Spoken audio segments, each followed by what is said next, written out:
이런 거 하면 안 돼요. 보고 계세요. 할렐루야. 할렐루야. 정하나 할렐루야. 할렐루야. 내가 아니라고 알려줬잖아. 교회화 되라고. 사회화만 필요한 게 아니라고. 교회화도 필요하다고. 할렐루야. 그렇죠. 할렐루야. 네, 알았어요. 아멘의 뜻을 아시나요? 아멘. 아멘의 뜻을 아시나요? 에이멘. 에이멘의 뜻 아시나요? 심각하죠? 그렇죠? 맨날 쓰는 말인데 정작 뜻을 모르고 쓸 때가 진짜 많죠. 예를 들면 뭐 할렐루야라고 하는 것도 우리 작년에는 할렐루야 배웠는데 일본이 할렐루야 알아요? 할렐루야 써본 적 있죠? 뭔 의미로 썼어요? 약간 호 이런 느낌으로 쓴 거, 주 이런 느낌으로 쓴 거. 주 하는데 교회에서 주 하면 뭔가 이상하니까 할렐루야 이거 할렐루야 할렐루야. 할렐루야는 저 높으신 하나님을 찬양하는 거. 그래서 할렐루야라고 합니다. 근데 그 안에 기쁨이 들어가요. 기쁨. 그래서 작년에 했죠. 여러분들 기쁘게 찬양하고 계시는 거예요. 아멘은 I agree라는 뜻입니다. 그러니까 나는 동의합니다. 나는 긍정합니다. 나는 믿습니다. 한국어가 참 재밌죠. 동의하다라는 말이 긍정하다라고 되고 긍정하다라는 말이 믿는다라고 이야기가 됩니다.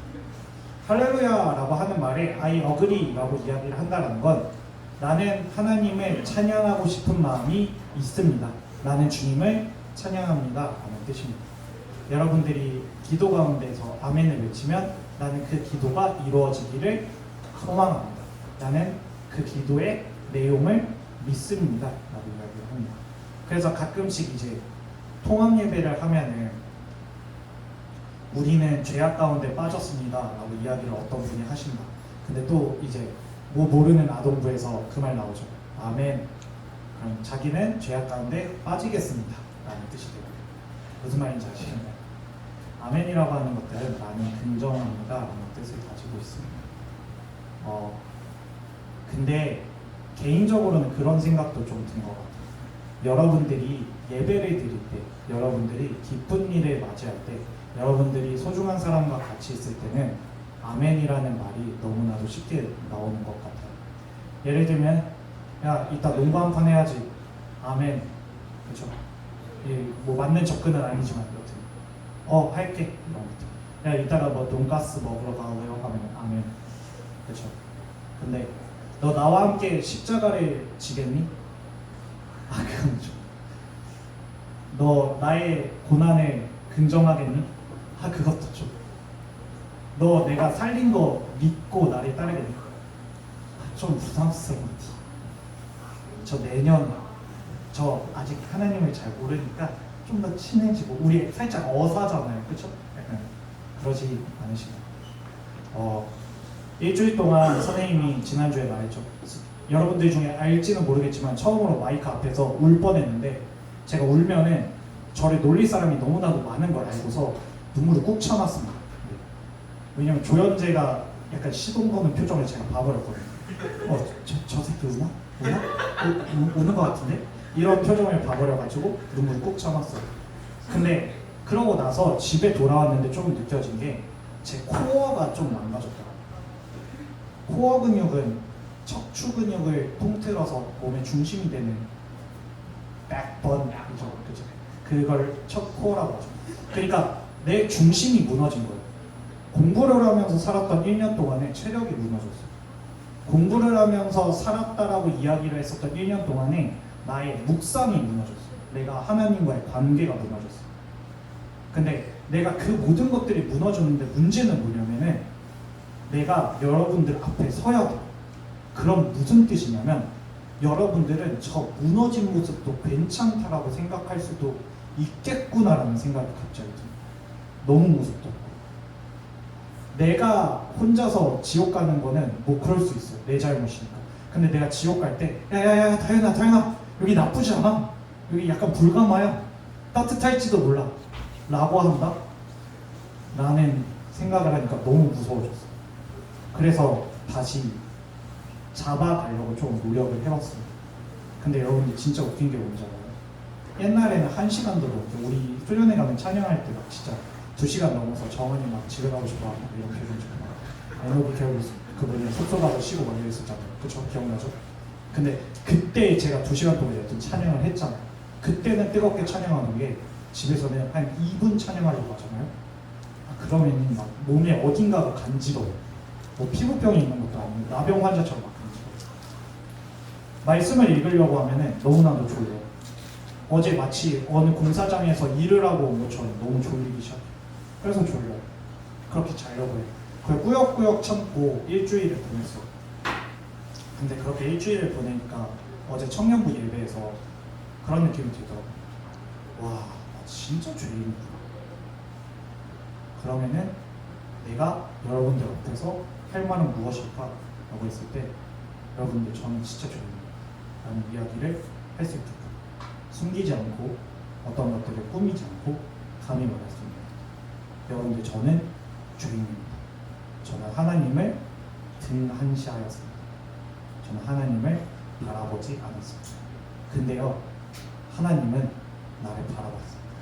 하나님은 나를 등한시하지 않으셨습니다.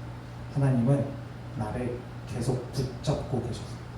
심지어 그 붙잡는 게 멱살을 잡는 것도 아니고 정말 따스한 손으로 목걸음 한 켠을 살며시 붙잡고 계시더라고요. 내가 위험할까봐, 내가 힘들까봐, 내가 아플까봐 강하게 잡지도 않으시고 살짝. 근데 그 살짝이 얼마나 가치 있고 얼마나 따뜻한지 모르겠어요. 여러분들이 하나님을 알아갈 때 적어도 하나 정도의 생각을 조금 버리셨으면 좋겠어요. 하나님이 나를 보시지 않으신다, 하나님이 나를 무시한다라는 생각은 좀 없는 채로 조금 생각해 보시면 좋겠다라는 생각이 듭니다. 하나님은 여러분들을 바라보십니다. 여러분들이 죄인이건 쓰레기건 어떤 시험에서 망하건 친구와의 관계가 소원해지던 심지어는 나조차도 나 자신을 믿을 수 없을 만큼 최악인 상황에서도 하나님은 여러분들을 바라보십니다. 심지어는 예쁘게 바라보십니다. 그럼 하나님을 함께 찬양하고 기도하기 원합니다. 찬양하기 앞서서 잠깐 기도하는 시간 갖도록 하겠습니다. 주님이 바라보시는 그 눈빛을 내가 느끼기 원한다라는 기도를 함께 했으면 좋겠습니다. 혹시 가능한가요? 감사합니다. 네, 하나님의 따스한 눈빛을 좀 같이 바라보는 시간 가졌으면 좋겠습니다. 짧게나마 기도하겠습니다.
함께 찬양드리겠습니다.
하나님 감사합니다. 오늘도 예수님의 이름으로 모여서 우리가 함께 찬양드리고 하나님 경배드리고 우리 예배 시간 함께 할 수 있도록 인도해 주셔서 정말 감사합니다.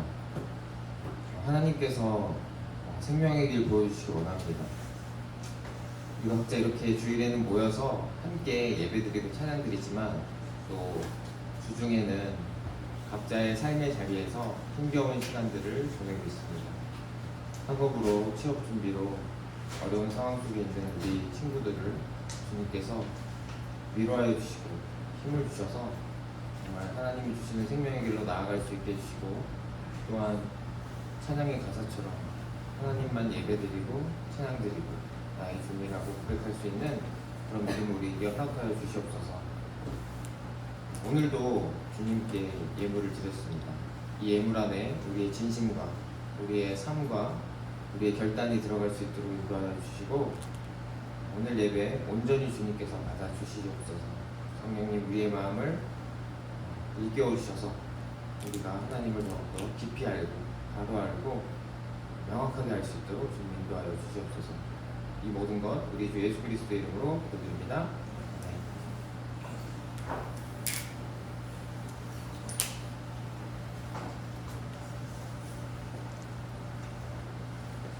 네, 반갑습니다 여러분. 오늘 청소년부 예배 2024년 1월 28일 예배 말씀을 전하는 시간 갖도록 하겠습니다. 여러분 벌써 2024년의 1월이 거의 막바지에 이르렀습니다. 마지막 1월의 마지막 주일인데요. 시간이 빠른 것 같아요. 우리가 연말에 발표도 하고 막 이랬었는데 그래서 오늘은 지난주에 있었던 갑자기 성령님께서 바람과 불의 혀처럼 오시더니 거기 모인 120명 가운데서 막 각자 다른 외국어로 하나님의 큰 일을 말씀하시는 그런 현상 뒤에 어떤 일이 벌어지는지 오늘 살펴보고자 합니다. 그래서 그 본문 말씀은 2장 14절부터 41절까지인데 모든 본문을 다 읽진 않고요. 중간중간에 읽도록 하겠습니다. 그래서 지금은 함께 37절에서 41절까지 읽고 진행을 하도록 할게요. 제가 먼저 읽고 번갈아 가면서 읽다가 마지막 절은 함께 읽도록 하겠습니다. 사람들이 이 말을 듣고 마음이 찔려서 형제들이여 우리가 어떻게 하면 좋겠습니까? 하고 베드로와 다른 사도들에게 말하였다. 그리고 여러분 각 사람 예수 그리스도의 이름으로 침례를 하고 죄 용서를 받으십시오. 그리하면 성령은 선물로 받을 것입니다. 이 약속은 여러분과 여러분의 자녀와 또 멀리 떨어져 있는 모든 사람, 곧 우리 주 하나님께서 부르시는 모든 사람에게 주신 것입니다. 베드로는 이밖에도 많은 말로 증언하고 비뚤어진 세대에서 구원을 받으라고 그들에게 권하였다. 함께 읽겠습니다. 그의 말을 받아들인 사람들은 신뢰를 받았다. 이렇게 해서 그날의 신도의 수가 약 3,000명이나 되었다.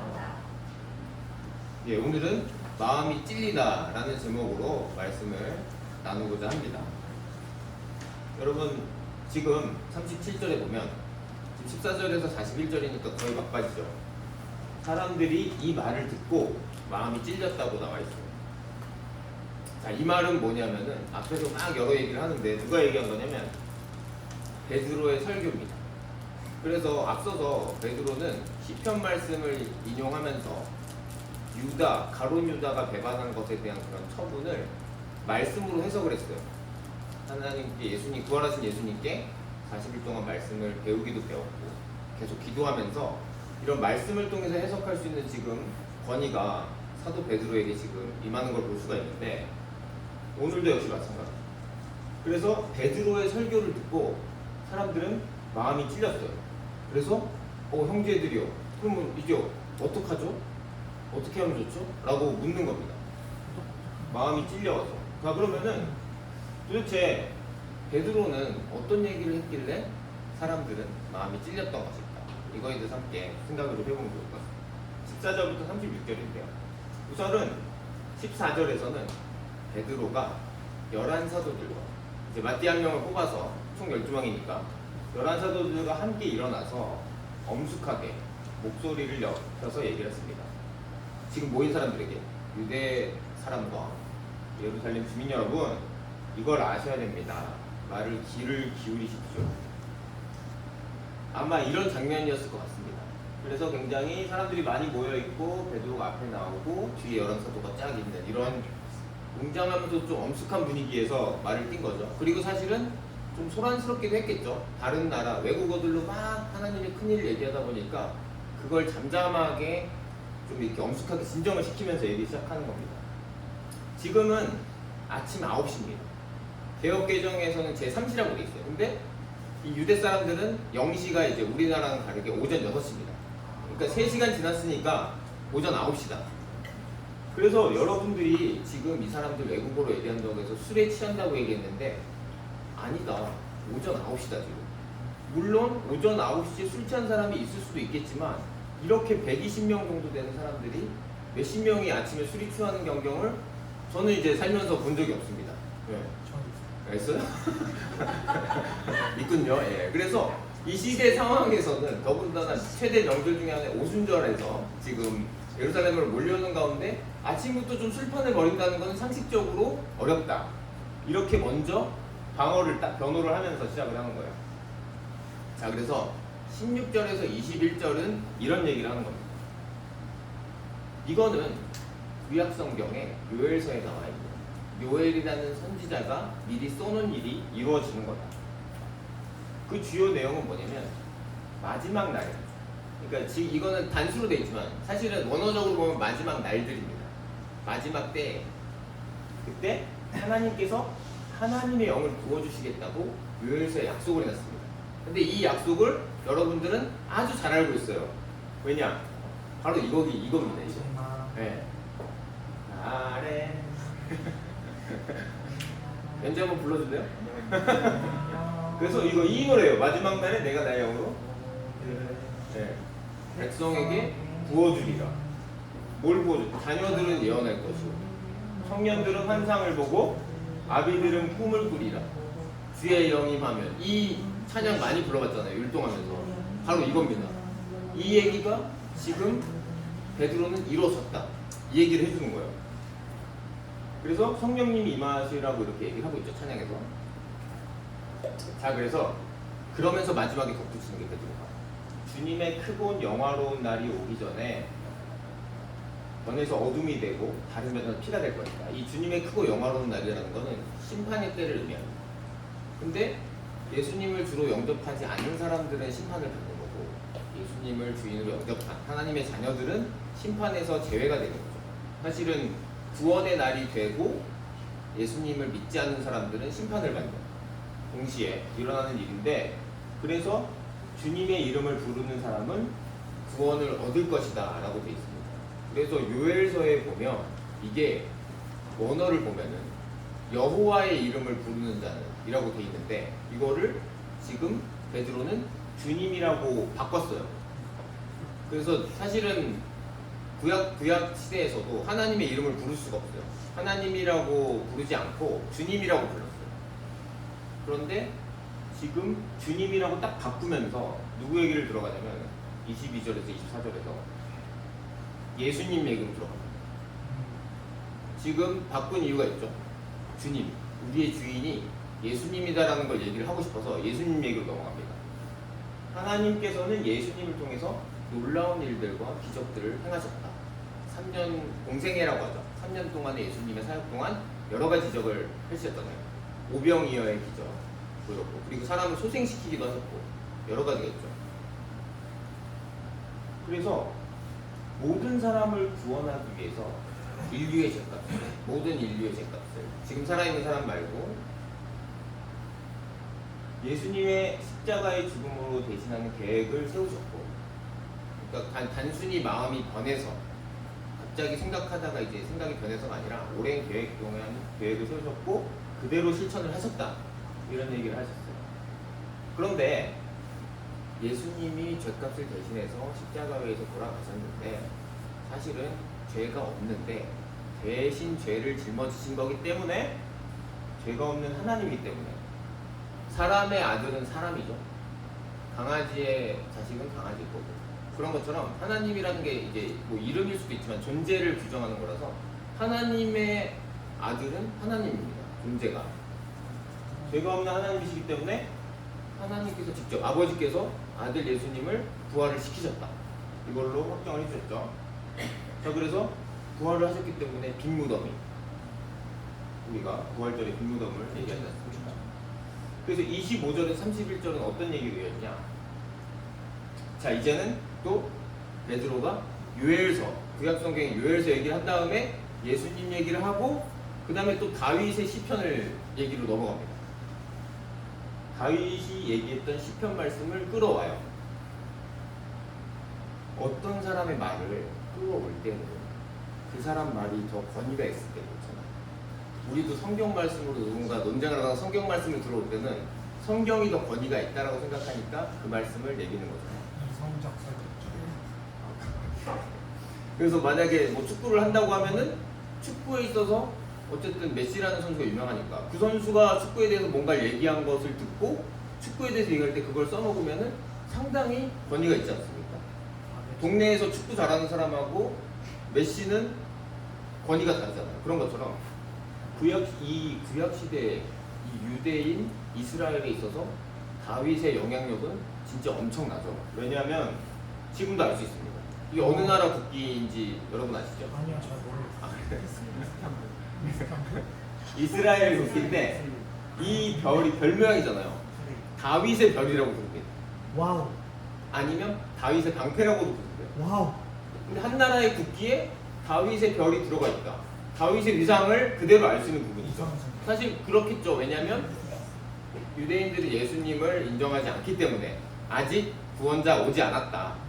다윗의 후손 누구 온다 라고 기다리고 있기 때문에 여전히 이런 국기를 쓸 수밖에 없는 거죠. 예수님을 인정하지 않습니다. 이스라엘에서.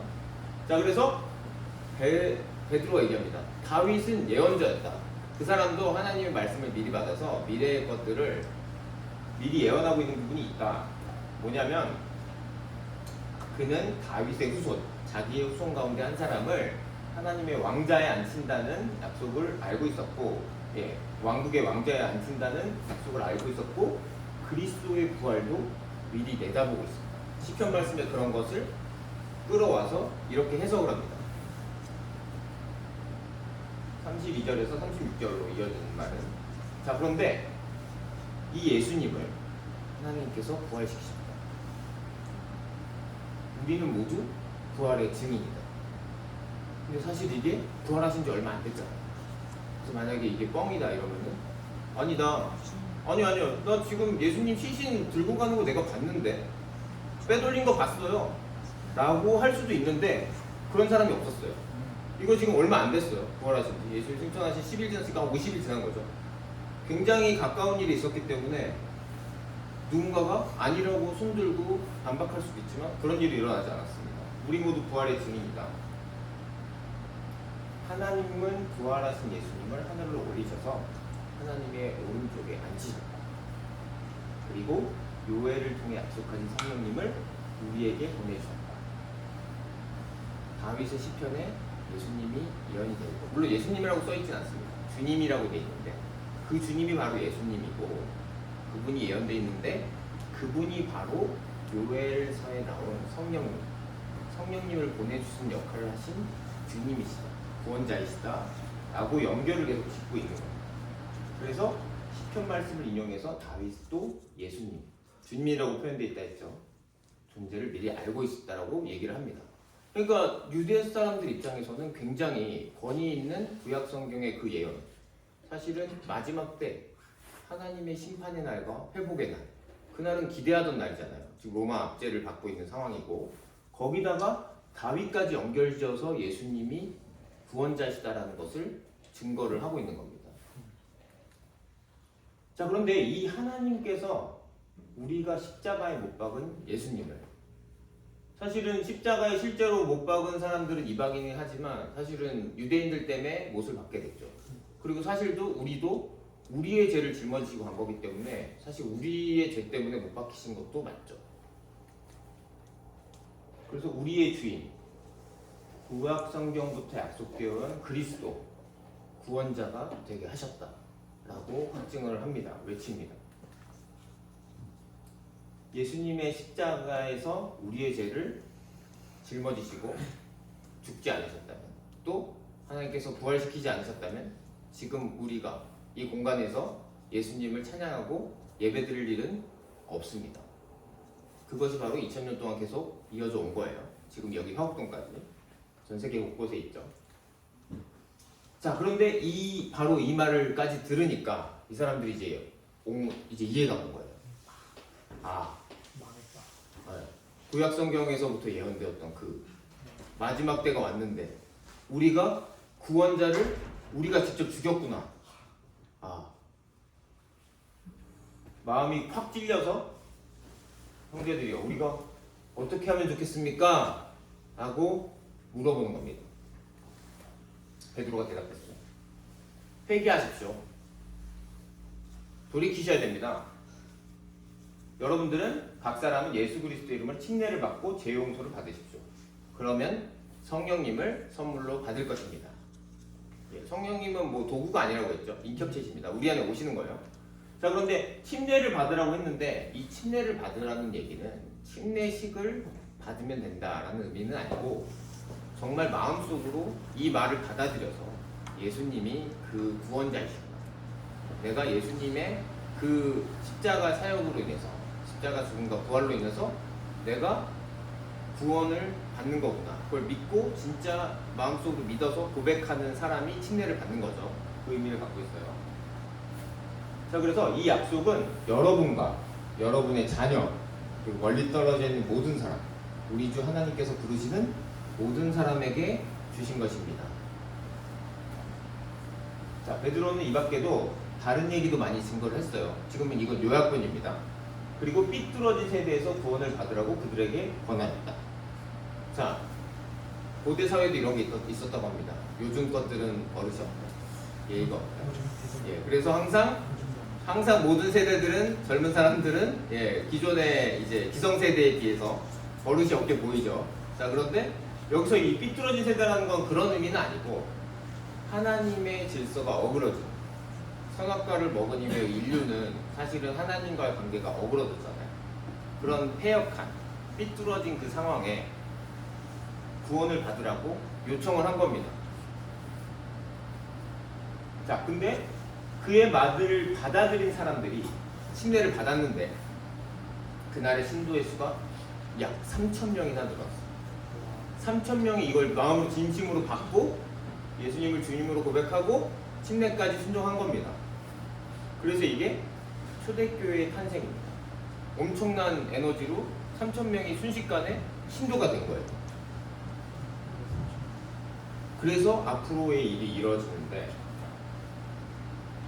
이게 왜 요단강 모습을 그림으로 그려놓은 건데 사실 엄청난 인구가 있겠죠. 진짜 지금 다 세보진 않았습니다. 3,000명인지. 하지만 이 정도로 굉장히 많은 인원들이, 그러니까 굉장한 뭔가 에너지가 사람들이 막 술렁술렁일 수 있겠죠. 이 정도 인원이. 지금도 3,000명이면 많은 숫자인데 그 당시에는 인구가 더 적었잖아요.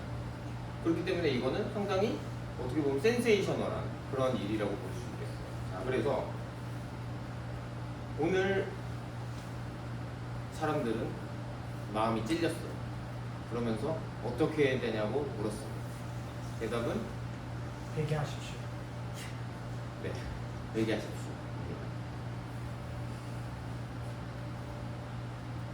그래서 우리가 한번 생각해 보면 좋겠습니다. 이제 여러분들은 아주 어렸을 때부터 하나님의 말씀을 매주 반복해서 들어왔었어요.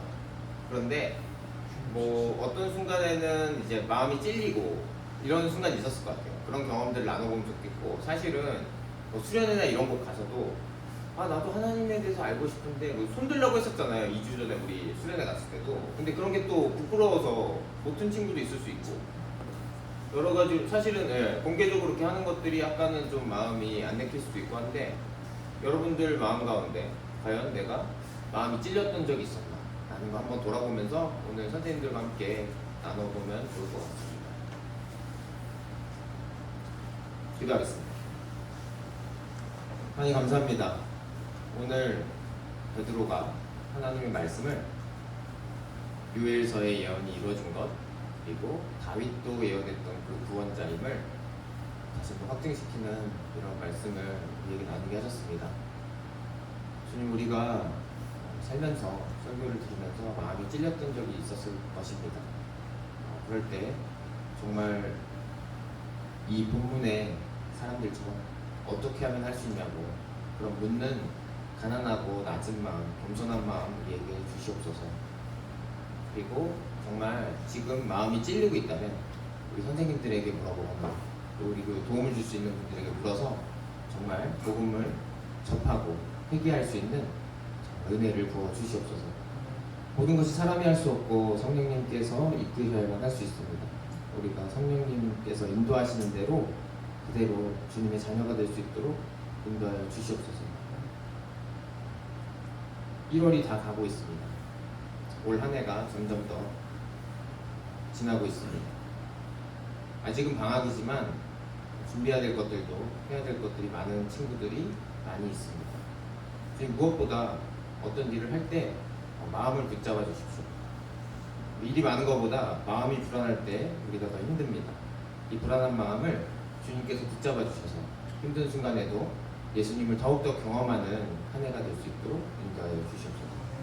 이 모든 것 우리 주 예수 그리스도의 이름으로 기도드립니다. 하나님께 영광의 박수 올리겠습니다.